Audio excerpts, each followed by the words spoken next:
साथियों, मैं देख रहा हूं सामने दूर दूर तक आप सब इतनी बड़ी संख्या में अपना उत्साह, अपना उमंग, अपना स्नेह बरसा रहे हैं। और खासकर मेरी माताएं बहनें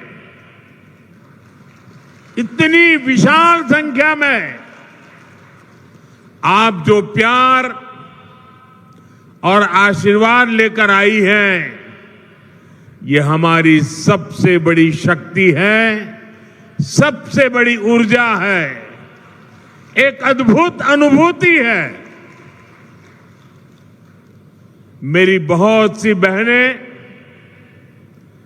असम के चाय बागानों की खुशबू लेकर यहां उपस्थित हैं। चाय की ये खुशबू मेरे और असम के रिश्तों में एक अलग ही एहसास पैदा करती है। मैं आप सभी को प्रणाम करता हूं। इस स्नेह और प्यार के लिए मैं हृदय से आप सबका आभार व्यक्त करता हूं।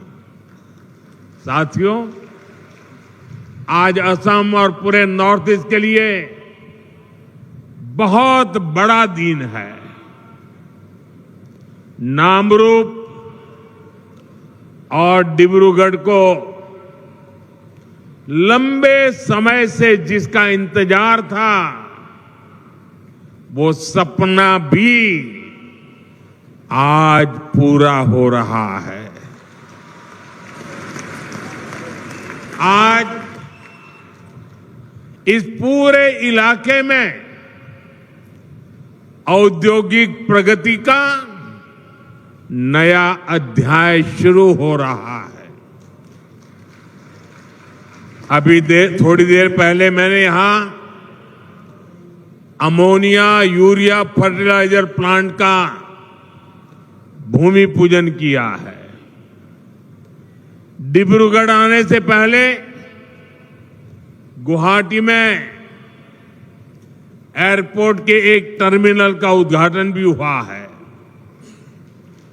आज हर कोई कह रहा है, असम विकास की एक नई रफ्तार पकड़ चुका है। मैं आपको बताना चाहता हूं, अभी आप जो देख रहे हैं, जो अनुभव कर रहे हैं, ये तो एक शुरुआत है। हमें तो असम को बहुत आगे लेकर के जाना है। आप सबको साथ लेकर के आगे बढ़ना है।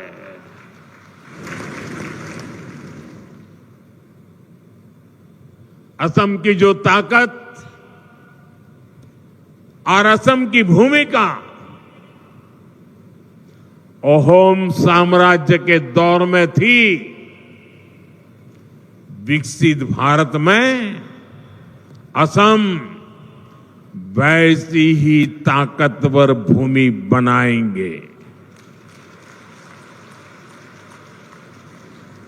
नए उद्योगों की शुरुआत, आधुनिक इंफ्रास्ट्रक्चर का निर्माण, सेमीकंडक्टर्स, उसकी मैन्युफैक्चरिंग, कृषि के क्षेत्र में नए अवसर, टी गार्डन्स और उनके वर्कर्स की उन्नति, पर्यटन में बढ़ती संभावनाएं, असम हर क्षेत्र में आगे बढ़ रहा है। मैं आप सभी को और देश के सभी किसान भाई बहनों को इस आधुनिक फर्टिलाइजर प्लांट के लिए बहुत बहुत शुभकामनाएं देता हूं। मैं आपको गुवाहाटी एयरपोर्ट के नए टर्मिनल के लिए भी बधाई देता हूं। बीजेपी की डबल इंजन सरकार में उद्योग और कनेक्टिविटी की जुगलबंदी असम के सपनों को पूरा कर रही है और साथ ही हमारे युवाओं को नए सपने देखने का हौसला भी दे रही है। साथियों, विकसित भारत के निर्माण में देश के किसानों की, यहां के अन्नदाताओं की बहुत बड़ी भूमिका है। इसलिए हमारी सरकार किसानों के हितों को सर्वोपरि रखते हुए दिन रात काम कर रही है। यहां आप सभी को किसान हितैषी योजनाओं का लाभ दिया जा रहा है। कृषि कल्याण की योजनाओं के बीच ये भी जरूरी है कि हमारे किसानों को खाद की निरंतर सप्लाई मिलती रहे। आने वाले समय में ये यूरिया कारखाना ये सुनिश्चित करेगा। इस फर्टिलाइजर प्रोजेक्ट पर करीब 11,000 करोड़ रुपए खर्च किए जाएंगे। यहां हर साल 12 लाख मैट्रिक टन से ज्यादा खाद बनेगी।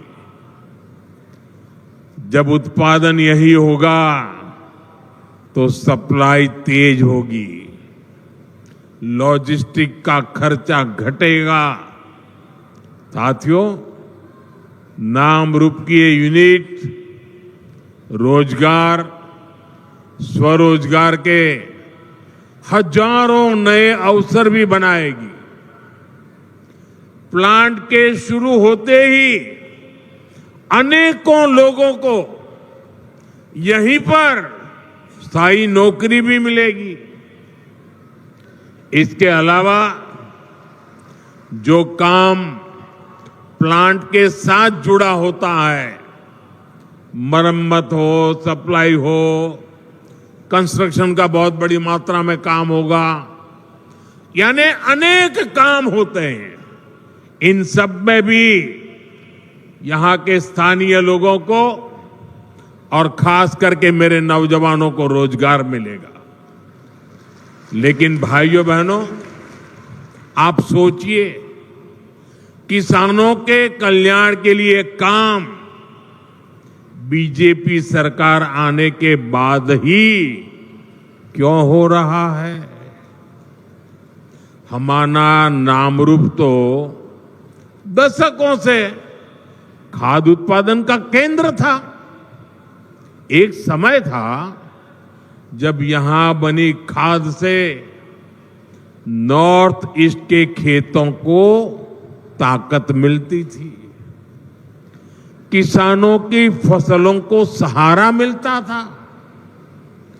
जब देश के कई हिस्सों में खाद की आपूर्ति चुनौती बनी, तब भी नामरूप किसानों के लिए उम्मीद बना रहा। लेकिन पुराने कारखानों की टेक्नोलॉजी के समय के साथ पुरानी होती गई और कांग्रेस की सरकारों ने कोई ध्यान नहीं दिया। नतीजा ये हुआ कि नामरूप प्लांट की कई यूनिट्स इसी वजह से बंद होती गई। आप